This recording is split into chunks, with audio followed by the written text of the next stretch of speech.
Okay, Chris Johnson here. Thank you so much for joining me for this special audio commentary on the show that I'm assuming you saw. I think most people are probably going to watch the show before they listen to my yammering. But the document you see in front of you is my notes to myself. Um, when I put the show together, it was exhilarating because I did not have to do an educational show.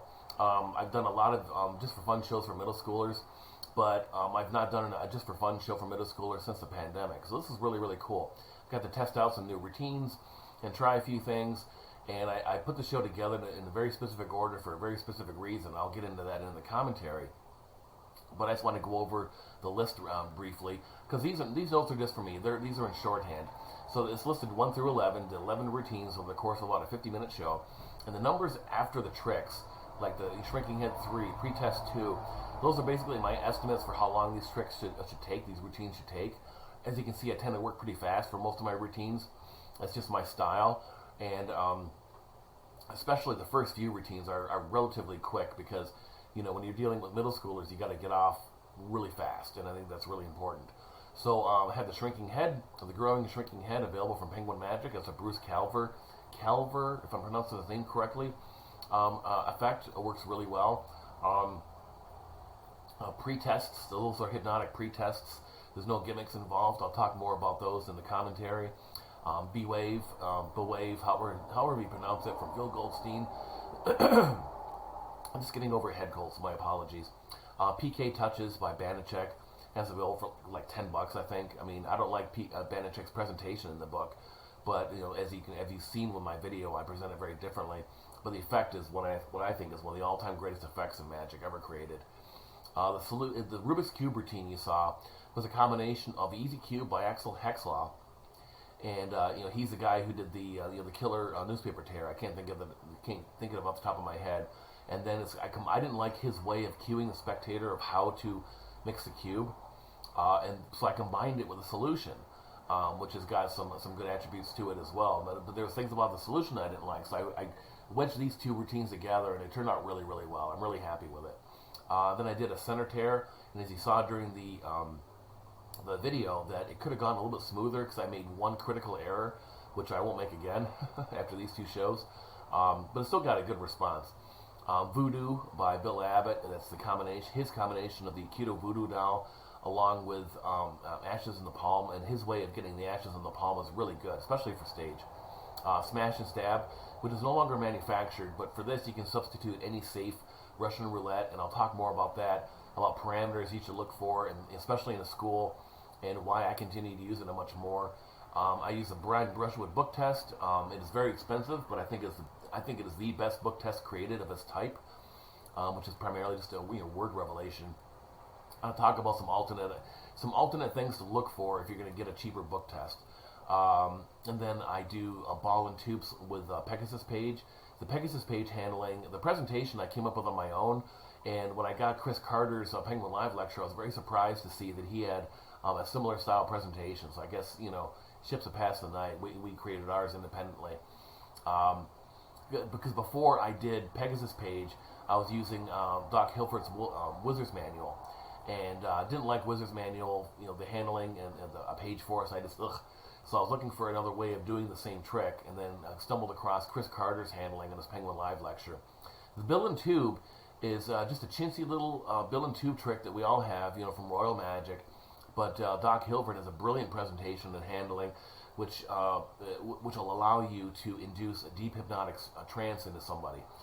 It's hard to find, but if you can find Doc Hilford's The Vault, you'll see him demonstrate it and explain it.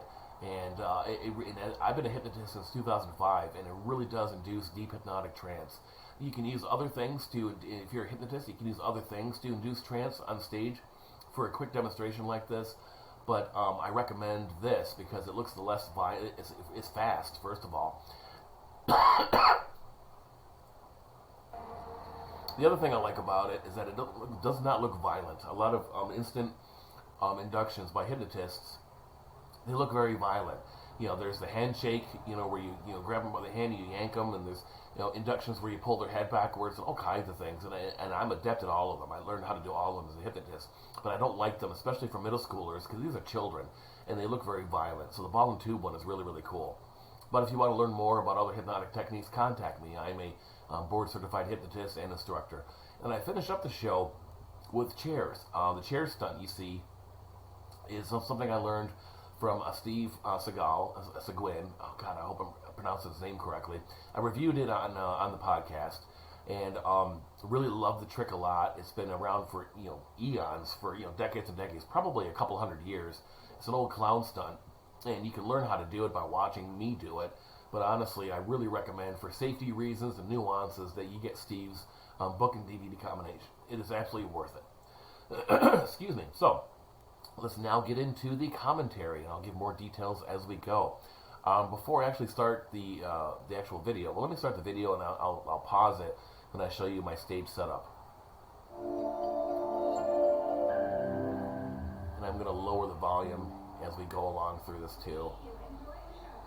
Okay, so she just got to introducing me, but before I start the actual video, you've already seen this likely, but notice that my stage is very bare. I've got the 4 chairs. I've got something off to the to my left at my ditch table. You can't see it in this video. You can see it in the 7th grade and 8th grade video. And I've got my very simple, it's not a table, but it's basically a metal suitcase on a stick. I had it built by David Charvet. And I'm wearing black. I'm not trying to look cool. I'm not trying to be mysterious, because as you heard my video, I'm a very friendly type of person, very casual, and because that's me. That's when I'm on stage. That's my basic character as an extension of myself. I really feel that middle schoolers, if you try to be a character, or you try to be spooky and try to act, unless you're a gifted actor, you're gonna have a really hard time with these audiences. They can sniff out insincerity. If you've been on my elementary school site, because I know a lot of people who listen to the podcast and buy my products, they check out my school site. You can see I've got all kinds of colorful backdrops and so forth for my K through 5 audiences. But for middle schoolers, I don't. Middle schoolers, I typically go like you see here, just a very barren stage. I'm kind of like a blank canvas. I don't want to give them anything to judge me on. Because I used to have a banner and with my name on it, and cool pictures and everything, and I would hear them making derisive comments in the audience. It's just anything they can use to poke holes at anything, because it's a very challenging audience, and there's something to keep in mind with middle schoolers. Don't try too hard to impress them with stage props and accoutrement and costumes and everything. I really recommend with middle schoolers going simple. Less is more. So I get a nice round of applause from the kids. And I introduce myself as a magician, hypnotist, I think I said psychic too. And I do that because the word hypnotist is very intriguing to them. They don't know what the heck it is, but it's very intriguing. So I'm setting them up by getting, and you can hear them, they're very challenging at the beginning of the show. So I go through this introduction very, very quickly, talking about what I do and how I do it, and I explain how the show is going to go. It's going to be this weird mix of magic and mind reading, and then I get right into the first piece, which is the shrinking and growing head. I chose this because it's an optical illusion. It's not a trick to it, and it directly involves everybody in the audience, and it gets them on my side. It gives me cred really, really quickly. So we're less than if you count my introduction, we're about 1 minute into the show. Not a lot of setup, and we jump right into it. Because my problem with a lot of mentalists when they try to do things for middle schools and kid audiences, because I've seen them do it, is their first effect is like a long setup. There's just a lot of setup, a lot of talking, a lot of setup, a lot of questions, and I really believe you got to hit middle school kids really fast to something really awesome and very cool right from the get-go. So we're like 90 seconds into the show by the time the sucker quits. We're roughly 90 seconds into the show, and we get our first whoa. So now they're on my side. Now, what better way to get them on my side than to get one of them on stage with me? So now they want to be involved. So the energy is really high, but I'm captivating them in a really fun way. And so we get this nice young lady up to help me, introduce myself to her, and do my little fist bump gag. And I'm trying to connect with her on a personal level, and this is like the first, kind of little twist in the show. and I'm messing with the microphone to say your head's gonna get bigger, and that gets a nice reaction out of her, as it usually does. And then we do the trick again. I flip it in the opposite direction, and of course the illusion is it makes her head grow. And I always find that the growing illusion is even more powerful than the shrinking illusion. So we have an escalation. We have the shrinking, which gets their attention. Then we have growing, which grows, no pun intended, increases their attention even more, and it turns into something very, very cool. This really cool experience, not only for her, but for the entire audience too. And everybody loses their mind. So now they're really on my side. They've seen something really cool to get from the get-go. And I get my first volunteer on stage. I'm very respectful of them, so I've already got a lot of credit to this audience right away. Just going to turn the volume down a little bit so that you can hear my commentary.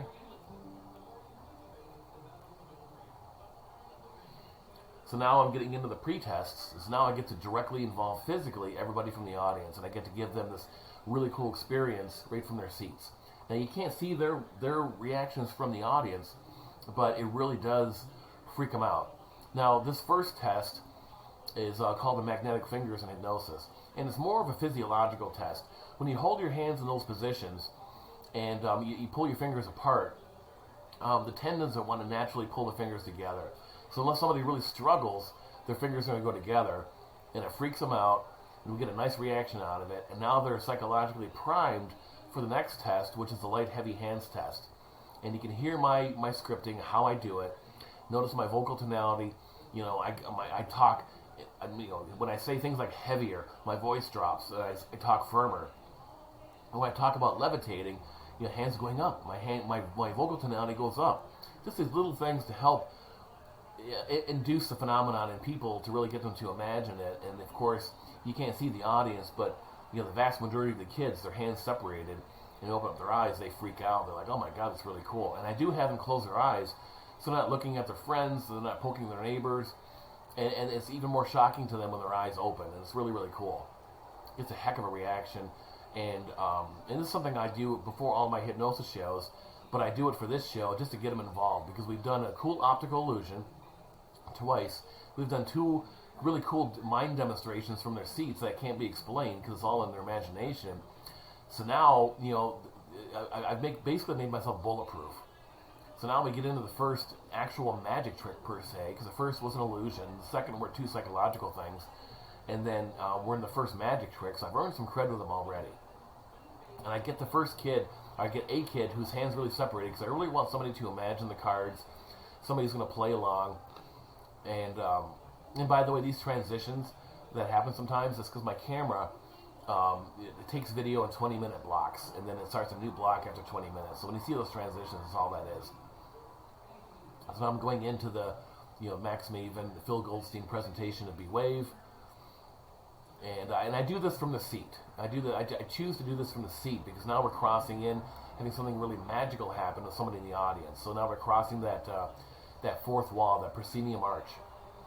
And of course, we get a decent reaction for the first reveal. And this is all Phil Goldstein's, Max Maven's brilliance. And then we get, the second. I really like this routine because you've got like 3 really cool reveals, and it's just a 4-card trick.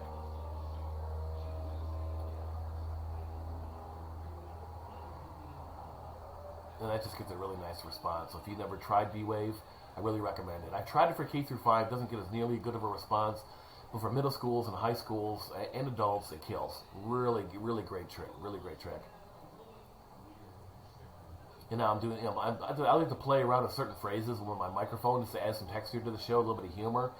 So now, of course, the easiest way to get on a middle schooler side is to bring them up on stage. And if memory serves, we're getting into PK touches. My particular presentation of PK touches.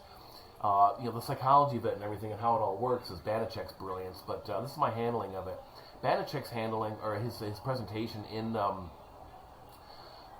both in his book and in his Penguin Live lecture, I think he just uses 1 volunteer. He may have talked about other, but back when I learned how to do this, I've been doing PK touches since the late 90s. After reading Banachek's book, and his presentation was all about a ghost, and it just didn't fit what I was doing.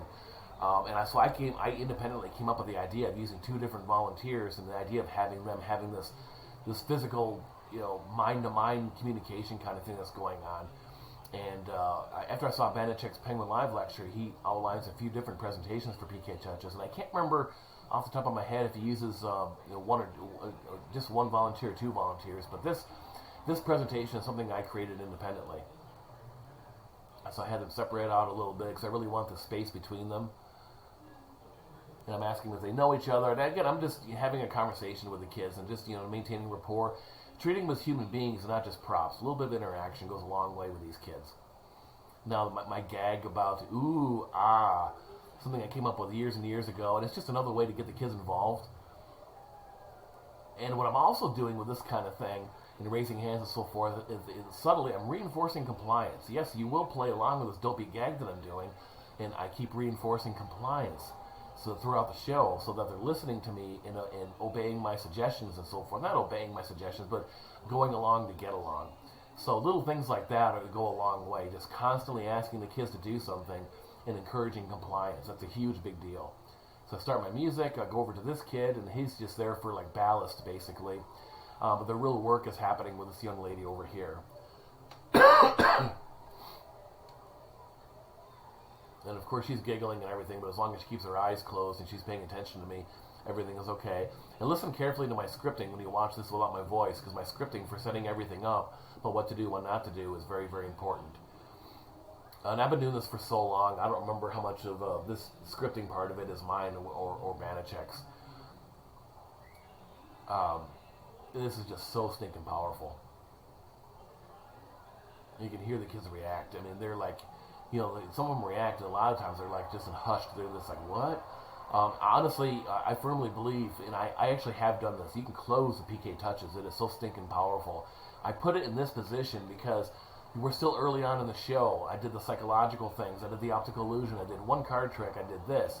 Because these things, they seemingly can't be explained. I mean, there's very few props happening in the show up to this point. So I use that to kind of close out the first part of the show and just really get them on my side of some really amazing stuff. Like there's no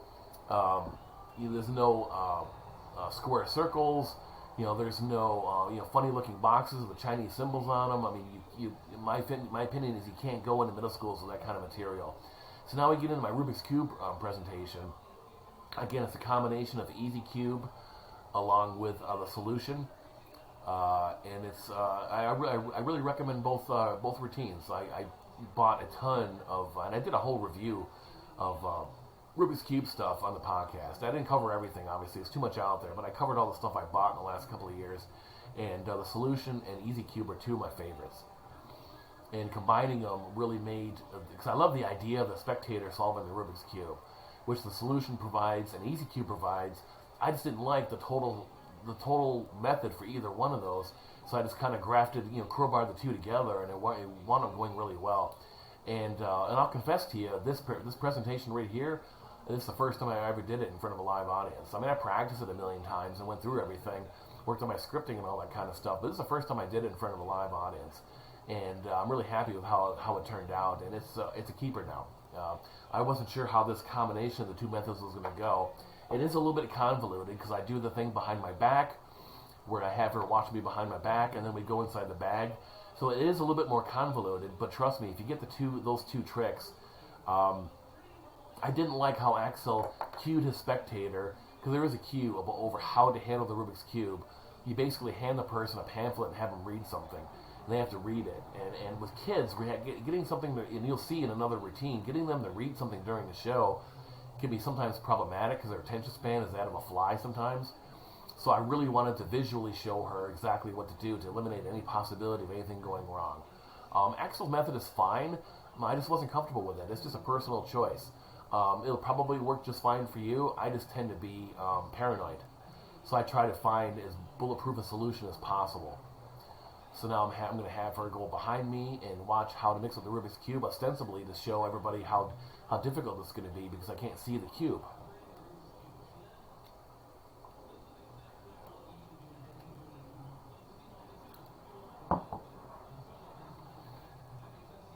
And obviously I can't cue you as to exactly what I'm doing because it's not my solution to give. But again, for like $20, $25, whatever it is, the solution is fantastic. It does involve a bit of memory work to do it his way, which is why I don't do it his way, which is why I combined it with Axel Hexloff's gimmick cube. It just looks better for me. In the future, I will probably not use these popcorn bags that Axel provided. He provided them because he said that they're like the right size and everything. But honestly, a regular paper bag would be just fine for this. I think the popcorn bag is looks a little strange to the kids. I think a regular brown lunch sack is going to look much more organic and natural to them. So we get her set up, and she puts her hand inside the bag, and she starts mixing the Rubik's Cube. And from here on out, it's pretty simple. This part of the handling is obviously Axel's. And when she goes to stop, and I go to tear the bag, the bag didn't tear completely. Axel goes into an entire thing about how to prep the bags properly, and I just didn't prep it properly, evidently, much to my chagrin.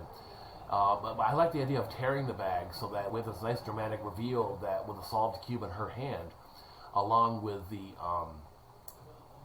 fact that we show the bag empty, devoid of any other Rubik's cubes or any gimmicks. So the tearing the bag, it just looks good from stage, and it accomplishes a lot. So in the future, I'm simply going to prep my paper bag, and obviously it gets a hell of a response. And we send her back to her seat. And so now, and what I like about this too is that she's the one apparently doing the magic. Anytime you can empower middle schoolers, you're doing something very, very good because they're insecure. That's why they're challenging. That's why they might be a little bit lippy during the show. So right now, these kids are like rock solid. We're with me. We're how long are we into the show? We're about 14 minutes into the show, and we're locked and loaded. They are with me for the rest of the show. I've earned their respect. They'll go with me to the edge of a cliff if I wanted them to. You'll still hear them chattering from time to time, but it's a respectful chatter. It's excited chatter. It's when you have a middle school audience, you're likely not going to have total silence throughout the entire show. And I'm okay with that. And if you do middle schools, you got to be okay with that. And to me, it's worth it because they're such an engaging audience. And the other reason I like middle schools, because to be quite honest, is that it allows me to do some really cool stuff I can't do for K through 5. Well, I could never do a center tear for K through 5 audiences. Even if I could pull it off, they just wouldn't get it. So this is the part of the show where I had like the first problem of the show. If you've seen it already, you know that when I send the kid into the audience to have somebody else read it to verify it, kids are like, well, I can't read it. And I don't know if these kids were just not focused or they're just being obstinate. I mean, my read on them, you can't see their faces, but as I was interacting with them, saying that they couldn't read it, they didn't seem to be insincere. They didn't seem to be trying to mess with me. They just seemed like they really couldn't read it. And then when I get my peek, it was clear as day. The kid had really good handwriting. And he kind of sort of tried to take the blame for it and everything. I'm like, no, it's not a big deal. But the reason why you send the kid into send the paper into the audience is that you have somebody read it. And Bill Habit's idea was that by sending the paper in the audience, it justifies writing it down. In other words, can you read it? Yes. Okay, great. And so if he messes with me, I've got you to verify the right word, right? That kind of thing. So that's Bill Abbott's reason for sending the paper into the audience, and for this show, it just didn't work. And I tried it again for the second show, the grade 7 through 8 show, and had a total brain fart, which I'll cover in that show. Managed to recover decently. So now we're struggling with it, and again, I don't know what was going on with these kids. I don't get it. Now we're getting some commotion in the kids. I'm losing the audience a little tiny bit. So I just kept smiling, kept going. You just kind of plow through. That's just all you can really do, really, with a show like this, is just plow through. And we eventually bring the routine to a successful close, but in my head I'm thinking, why won't these kids acknowledge they can read this? Because, I haven't gotten my peek yet. And I'm kind of wondering, oh my God, did the kid just scrawl? Does he have the worst handwriting possible? Am I not going to be able to read this? And I'm kind of nervous at this point. But what I like about Bill Abbott's handling is that when I sprinkle the paper on the floor like that, it gets a reaction out of the kids. Like, those papers really don't matter. So that part of it is really, really cool. There's a lot about Bill Abbott's center tear I really like a lot. I recommend it highly. There are other center tears out there. I just recently bought one. I bought an entire package. And it's touted as like the best center tear ever. And it was like 10 pages just going through the tear, all these little nuances. I'm like, oh my God, it was just way too difficult for me in the heat of the action. So I just went with Bill's, which is physically very easy. And with bills, you get a really long peek. A really long peek so you can make exactly sure what you're getting all the information. And at this point, I've gotten my peek, and in my head I'm thinking, why couldn't those kids read what that paper said? Because the kid wrote, my volunteer on stage wrote very clearly. So, and I thought, well, maybe it's just something weird that happened. So I decided to do it again for the grade 7 and 8, the grade 7 and 8 show that you've probably seen already. And it went even worse because I messed up my tear, which I'll talk about that more later. But it just told me that for middle schoolers, I'm not going to send the paper into the audience. I'm just going to skip that part of it, and I'll be fine. Because we do get a good reaction from the kids when I get the actual name. And I've been doing this handling they came up with, where the kid put his hands in mine, and we describe the scene. His eyes are closed, and everything. And I've been doing it for like high schoolers, for like seances and all kinds of things, and it really startles people. So it's a good routine. In the future, I'm just not going to send that paper into the audience for verification. It just kind of fell apart.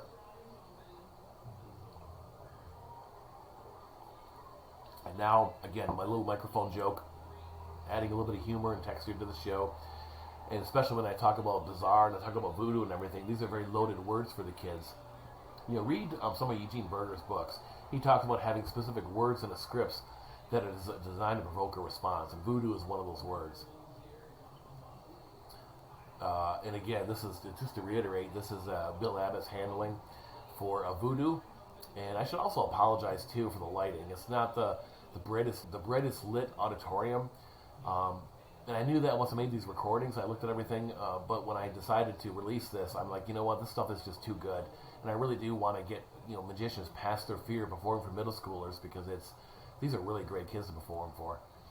So now we're into the ashes in the palm and voodoo sequence of the whole thing, and Bill Abbott's handling is brilliant. I love it. And I've mentioned, I'm talking about victims here and everything. And that line backfired, because usually when I do this for high schoolers or adults and I say victim, everybody looks very nervously, starts looking at the person on stage. In this instance, the kids in the audience started reacting and wanting to help out on stage, and I'm like, okay, I'm not going to use that word again. And if we get into the voodoo part of it, and they're intrigued. And there's about 200 kids in this audience, maybe 250, I forget. And even though it's a little tiny trick, and I never would have believed, because I used to use the voodoo doll by itself with blistered. I used to do the voodoo doll with blistered, where a blister appears in your fingertip. And I do it for small groups, like 10 people in a living room, or a close-up when I used to do a ton of close-up magic, and I would do it for that. But it never occurred to me to use it on stage, and it works really well on stage. I mean, I wouldn't do it for 1,000 people, but for 200 people, they can see the spot in the girl's hand in the reveal. They can see the doll rising. They can see the flame from the lighter. It all works really well. And at this point, I'm explaining a little bit about voodoo, about the true history about voodoo, how most of what happens in movies is nothing but bunk. And I do that to alleviate the fears of the teachers in the audience when I say voodoo, because I don't want them to be freaked out. So I'm slipping a little bit of education in there too, which I think is very, very important when you're doing something like this, to kind of dissipate any fears they may have. And this is per Bill Abbott's handling, where supposedly the fires was causing the doll to rise in my hand. And you can hear them reacting. They're like, what? What's going on? That nervous chatter, like, what's going on here and everything. And they're shushing each other too, which is really cool. And the teacher just stepped in and had them shush too, but the teacher really didn't need to. The kids are doing fine on their own. Now watch this. She goes to wipe her hand and everything. So I had to jump in really quick and keep your hand, so that she can wipe away the smear before everybody saw it. And 250 people that can see that smear, and she hasn't seen it yet, and now she sees it, like, what? And that really gets a reaction. I mean, it's one of my favorite routines to do for middle schoolers. I love it. I absolutely love it. And I give her a little wet nap to wipe off her hand, because that's the nice thing to do. And we've had a successful completion of that routine. God, this is such a fun show. Yeah, this is another one of those loaded words, danger. Now we get into Smash and Stab. And I can't remember the name of the gentleman that came up with this, but and I'm going to spill exactly how this one works, because it's no longer made. when you see the, well, okay, first of all, I'm doing this little introductory bit about danger and everything like that, and kind of referencing Chris Angel and David Copperfield and that sort of stuff. And I came up with this whole thing about how dumb they are and how crazy they are and everything. And then I say, well, I'm just as crazy as the rest, and that gets a nice reaction. But I'm really doing all of it to set up my line where I say I need the help of somebody in the audience who doesn't care about my well-being. And of course, everybody's hands shoot in the air, and it gives me the opportunity to tell the kids what horrible human beings they are. Which, to me, that's just funny.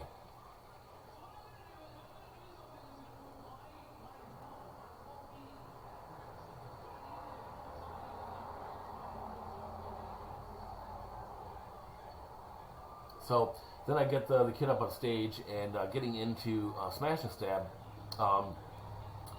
The nail is held in the bottom, as you've seen in the video, is held in the bottom of a wooden disc, and all four discs, if you look at them face down, like if you set up the disc in front of you, you would see each disc has two concentric circles on it, and the three non-nail discs, the concentric circles are a certain distance apart from each other.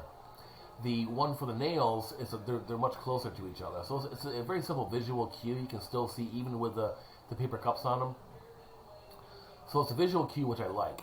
If you're going to do a routine like this, don't use magnetics as a solution.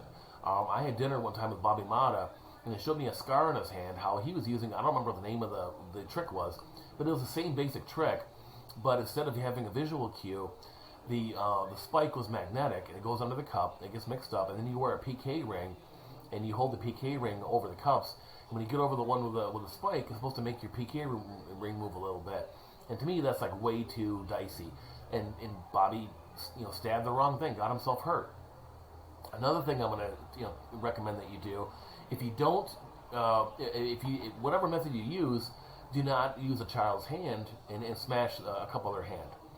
Even if you're absolutely sure you got it right, it just makes the school administrators way too nervous, and there's always a possibility for risk.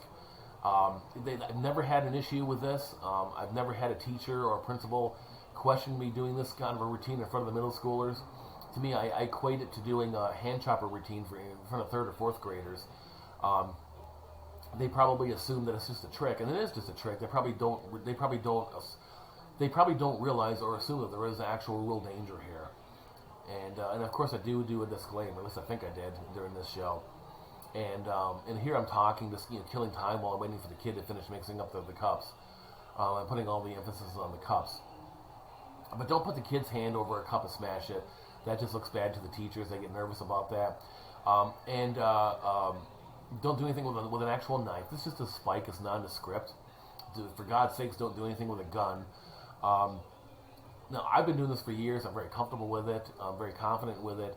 But if I had to change, I would probably use Risk. It's a $30 DVD available from Penguin Magic, and it's basically the same kind of effect, but with 4 staple guns that you alter yourself. And it's totally, if you alter the guns properly, it's totally safe.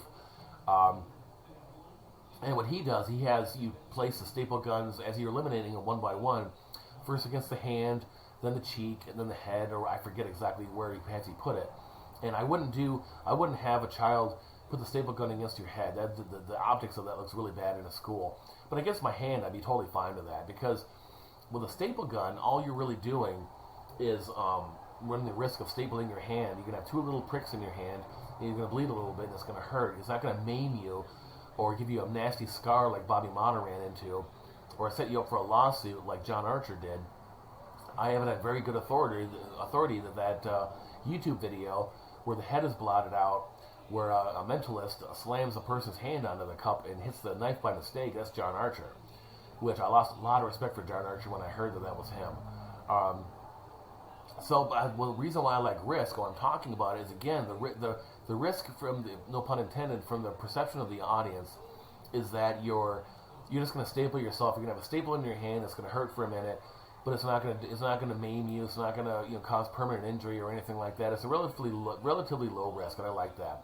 You can also do something with eggs. I will sometimes do for this audience. I'll have a bag, 4 or 5 bags up on stage, and one of them's got an egg in it. I'll do patio force, and at the end I reveal that it's an egg and it wasn't dangerous at all. when there's a lot of different options out there, but just make sure you pick something that's safe. Don't use anything that's magnetic. And the other thing I want to mention too is that this routine that I'm doing, where I'm supposedly using pupil dilation, and then the pulse, and then finally the Vulcan mind meld as a gag.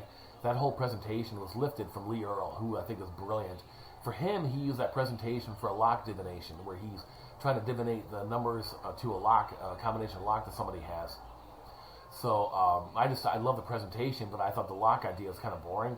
So I took the presentation, I just grafted it right onto this trick, and it works like gangbusters. I've been doing it for about 15 years. And there's a lot of drama going on here, so I like drama for middle school shows.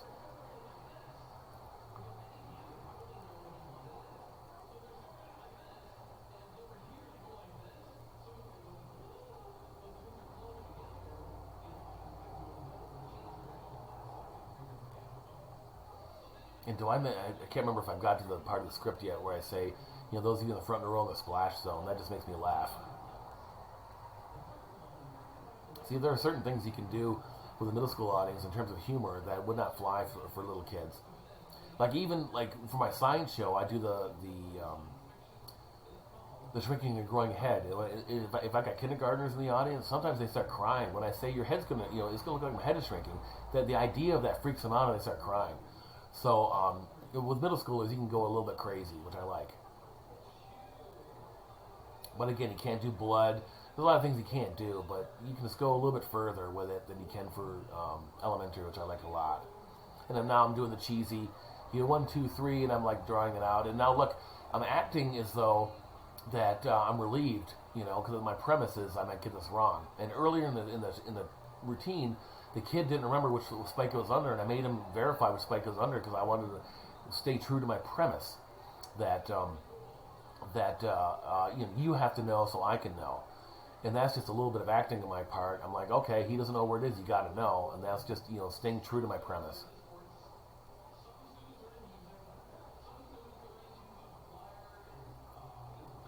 And this is, I believe it's my intro into reading. Into my book test.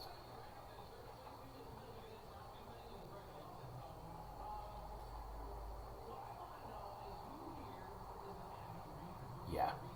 So I'm going to talk a little bit about Brent Brishwood's book test. It's really expensive. I got it on sale for $600. Yes, that was on sale. Like 50% off, I think. I can't remember what he sells them for now. And if it's in your budget, I recommend it. Because it's basically set up like the UF Grant routine popularized by Mother of All book tests. I don't like Mother of All book tests because the book titles are unremarkable. They are not recognizable books. So I don't like it. Where Brian's version is 3 recognizable books. Even if people haven't seen it, even if people haven't read the books, they've heard the titles. One of the Harry Potter books, Da Vinci Code, and Shining. Everybody knows those titles, and that was really good on Brian's part. And these look convincing, like real hardback books, because they are. Brian basically took each of these 3 books and modified them to make them into a book test. And you can flip through it. The passages read okay. It's not like gobbledygook. Like the other version of the UF Grant principle, popularized by Mother of All book tests, was The Key. I think it was by Terry Rogers. And if you take more than 2 seconds reading that book, you'll go insane because it's just gobbledygook. It's absolute garbage. Where Brian took the care to, as you're going through the book, so it reads like a real book. And it reads like the real books that he's talking about. You can read passages where Harry Potter is talking and Hermione is talking in Harry Potter and so forth. You can read Da Vinci Code and Professor Langdon is talking and everything. So, and there's also 2 other reveals in this too. So if you wanted to do a 3-phase thing, you could. I mean, I typically don't. I just do 1 or 2 phases. But these are really good books, and I really recommend them. Now, if you don't want to spend $600 on a book test, I recommend that you do not get a book test where it requires you to know the page number for the reveal. Because I've done that in the past. I've got a book test by Robert Bax, for example, and for one of his, you have to know the page number. You flip through the pages. They stop in one book. Okay, you stop me in page 114. Look at the 114 in the second book. You're able to get the word. And when I've done that, kids are like, "Oh, you just memorize the pages." which is pretty amazing. If you have a 400-page book and you memorize all the words on four, and that's pretty amazing, but the kids think they got the secret, it doesn't impress them. So I recommend for middle schoolers, do not get a book test where you have to know what the page number is. There's a lot of book tests out there that have they're using books in the public domain, like Peter Pan and so forth. And so get something like that if you want to save some money, but still have recognizable titles. What I don't like about a lot of those books that are coming out is they look like they're self-published. They don't look like they're the highest quality book, but they're adequate. And the fact that they're recognizable names, like Peter Pan and so forth, that flies. I think that's okay. But I like about Brian's is because if you're familiar with the U.F. Grant principle and mother of all book test principle, to know the word, there's a lot going on here. But to know the word, you have to know the first letter of the word, and that will tell you which word you're doing. And there's a lot of different pumping methods and whatnot, but Brian's is the best because it's got comedy built into it. You have somebody think of an animal that starts with that word. You draw a bogus picture on the pad that's clearly not, any recognizable animal. And then the person tells you what the animal is, and now you know, like she says dog, so now I know that her letter begins with the letter D, and I know that based on the words in Brian's books, that are the force words, she has chosen disquieting. So I'm able to complete the routine. So that part of it I really like a lot. That is a really comical way of getting that first letter when you're using the U.F. Grant principle. Now I'm trying to get her at this point to say disquieting, and I picked a really shy volunteer, and she just will not get loud. And now I'm debating, okay, do I, let me take off my microphone, talking to the microphone. She's so shy, she won't even talk into the microphone.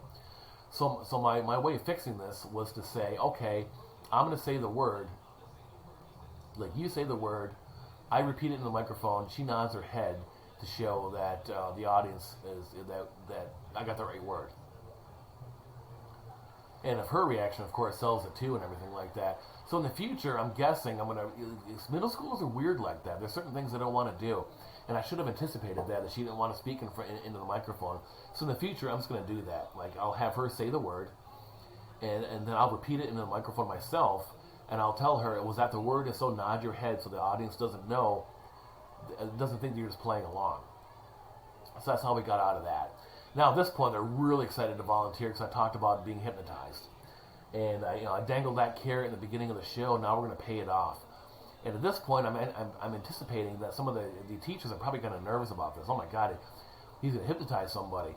What's that going to look like? What are they going to flop down on the stage and lay there and flop around like a fish? And which is, again, there's the handshake interrupt, which is pretty good, which is actually one of my favorite versions. There's which is pretty gentle. But I like this version because all you're having them do is look at something. And it's based on eye fixation, all kinds of hypnotic phenomena I don't have time to get into right now. But this particular method of inducing trance very deeply is really, really powerful.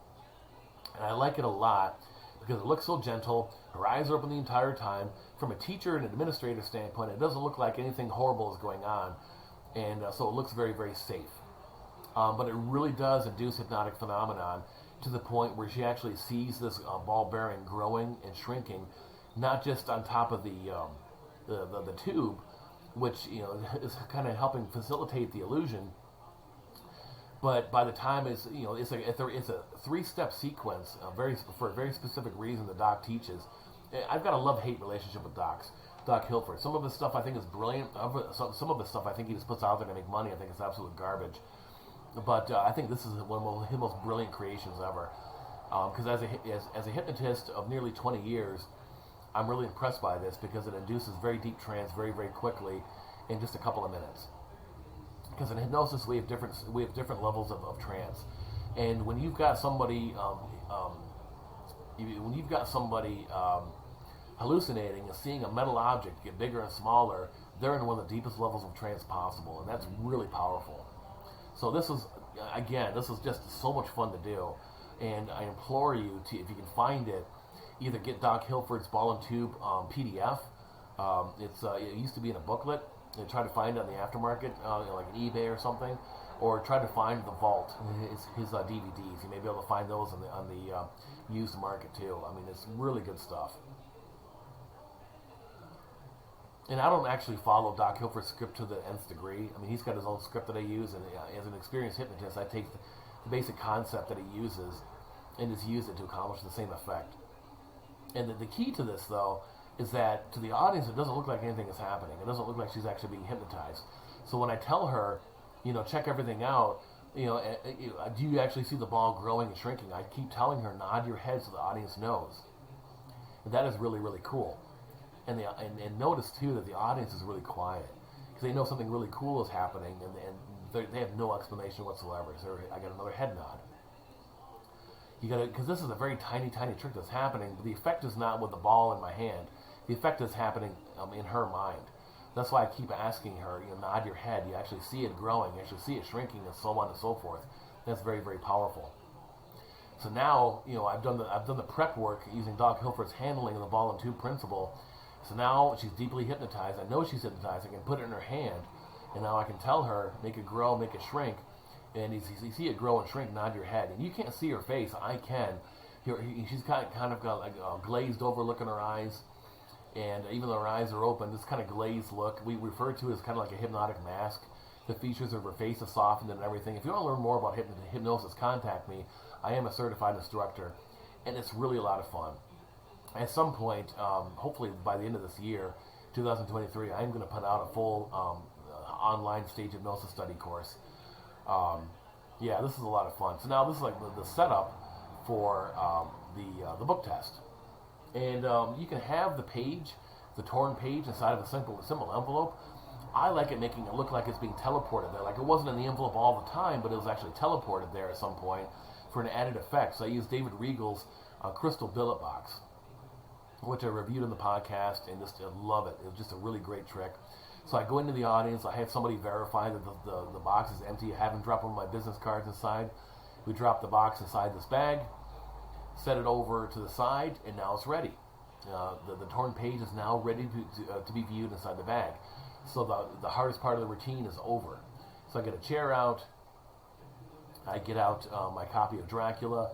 I get out my 2 envelopes as per Chris Carter's handlings, and I have her sit down on the prediction. Because the idea, what the kids think is going to happen is that I'm going to have her pick a word in the page, and then she opens up the envelope that she's sitting on currently, and the effect is that I predicted the word in the page that she was thinking of. And that's not a bad trick. And as you'll see, it goes even further.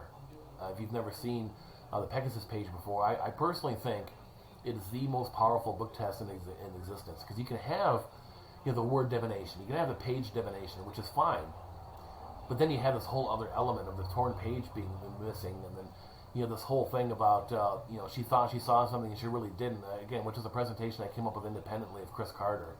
But honestly, if you use his presentation, it's great too. So now I'm marking her place, having a look inside the book, using one of the envelopes as a bookmark, and I'm pointing directly to it, so she knows exactly what I want her to refer to. And then you put the bookmark away, hand her the book, and this is powerful too. She can actually hold on to the book, and you can do this with like any paperback book. You'll need to get 2 paperback books to do it, but you can do it with any paperback book. And I picked Dracula because I also use this entire routine as part of my reading show for middle schoolers. And I just stuck it in here because it's a great trick. So now she's got the book. She's taking out the prediction. She's already said what her word is and her page number, and we show that I predicted it. And it gets a good response. It doesn't get a great response. And it's probably because we've already done a similar thing a minute ago with the Brian Brushwood book test. But that's okay, because I'm not really interested in a great reaction for this. I'm interested in a better reaction for the whole page thing. And I'm giving this bogus explanation that I'm forcing her to, subconsciously, because she's hypnotized, to think of that word and to think of that page number, because I'm touching her. I'm doing this whole embedded command thing and anchoring. And it's all bumpkiss, really. But there's enough about anchoring, and there's enough legitimacy in what I'm talking about. There's like a couple shreds of legitimacy in what I'm talking about, because I am an NLP practitioner. I know all about anchoring. And so it has an air of believability to it, that I'm actually forcing her to say and think what I want her to say and think. The idea that the book page was never in the book to begin with. And then, of course, we have the kid in the audience who verifies there's nothing in that box. would have them come back up on stage. And really, in hindsight, I probably didn't need to have the kid come back up. I could just, for clarity's sake, I could just open the box and have my volunteers actually holding the book, verify there's actually something in the book. So that I probably change in the future. I don't know why I did it for this particular show. I usually don't do it. But anyway, she can see that there's a page inside there. She takes it out, and of course the Torn Edges match. It's got her page number on it. It's got her word on it, and it gets a heck of a reaction. And if I remember correctly, I think this particular audience is kind of like stunned in silence. They're impressed, but they're like, "What?" And they're too stunned. And notice too how quiet they are. I mean, now we get a good reaction, but during the revelation a minute ago, notice how quiet they are. I mean, we started with all this negative energy, and people were just like up and down, and they're chattering and everything. And as we go by, I'm doing compliance, and we're also doing like a roller coaster too. We started with the head shrinking thing with a lot of high energy stuff, and then we get them directly involved, and we get to draw that energy back a little bit to get them back under control a little bit. And like then we have the drama with the voodoo doll and the spike, and these things of high drama and quieter pieces like the book test. So it's like a roller coaster of emotions where we're up, we're down, we're up, we're down. It's all amazing, it's all engaging, but it's some of it's higher energy, some of it's lower energy. I mean, I took a lot of time putting this particular show together for that reason. So now we had it was still amazing, but the two book tests were lower energy. So now we're going to ramp up the energy and just, have like a firework. Basically, in terms of energy, it's going to be like a firework display to end the show. And Steve Seguin's routine is much longer than mine. I mean, mine's basically, I've got a couple of jokes. I explain how this piece is going to go. But the main thing is that just to follow my instructions. Because with this particular piece, you have to follow the instructions. If they kick their feet up, they're going to go down. So Steve Seguin has this really cool presentation with the Three Amigos salute and all these gags and jokes and everything. It's really, really cool. With something like this, I just went for speed. Because again, they've got a low attention span, energy level is climbing, and I've got to keep those 4 kids under control because there's no trick to this. It's a physics demonstration based on a concept called balance principle. It's called balance forces. So I've got a relatively stripped down presentation with a couple of jokes in it. Like, I talked about, you will be touching each other, and that gets a nice reaction. And then, of course, when the kids start laying down on each other, and they start freaking out, and the audience starts freaking out, I say, well, I told you that was going to happen. And so I'm able to get some jokes out of that. And then we have, and I play the Avengers music, so that if I time it right, I pull the chairs out, and the music reaches its crescendo as the last chair comes out. And we end the show on this really cool firework display. It's really, really awesome. Now the girl in the very end, the one who's like really animated, she wound up not being a great volunteer for this because she's kind of fidgety. And we had a jump again, but I just got the kids on the chairs and everything like that. She wanted to be kind of fidgety, and at one point as I'm pulling chairs out, hers was the last chair I pulled out, and her feet started going up and everything, and we almost had the kids fall down. Which isn't a disaster. I've had kids fall down with the last chair before. It's not a big deal. It just doesn't end the stun on a high note. And sometimes I'll actually, if they were to, I don't have it fail very often, but when I do, I will usually just either get another group of kids or have the kids try again, and we have success. So it goes over really well. So now they're touching each other and making those jokes, and now at this point it's all about safety. Keep your feet out in front of the legs, keep your feet planted, and when you do this, make sure you pick the tallest kids you can get your hands on, because if their feet dangle and they don't touch the floor, it's not going to work. So I demonstrate how I want them to hold their hands, so they're not poking each other or causing any trouble. And I talk about how they're going to raise their bottoms as I pull chairs out and everything like that. And that's important too. So it makes it easier to raise the chairs out. A lot of people don't talk about that, about raising their bottoms. I do, because it makes it actually easier to draw the chair out. So I say, I tell everybody to raise your bottoms, so that therefore not as much of their weight is on the chairs, which makes my work a little bit easier, makes the routine go a little bit smoother.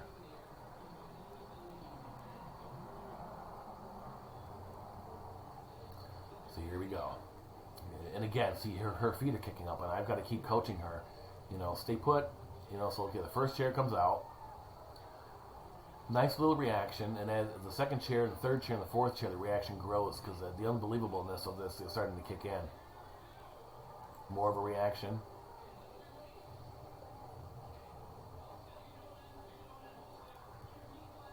third chair. So now I saved her for last, where her because she's got most of her weight on that last chair, and I'm kind of nervous at this point. Hold her leg in a little bit, and we have success. And you can hear everybody react. And what's nice about this is that we're ending as we began, not with a trick, but with something cool. We started with a couple of optical illusions, some psychological things, and this is so, I can't even tell you how empowering this is for middle schoolers when they do this successfully, or high schoolers. Yeah, they're the hero. They're the ones who accomplish this really, really cool thing, and it just gets a hell of a reaction. And you can't see it, but pretty much everybody is standing, including the administrators, when this happens. This is so stinking powerful. And this is the part where I get choked up. I get really emotional at this.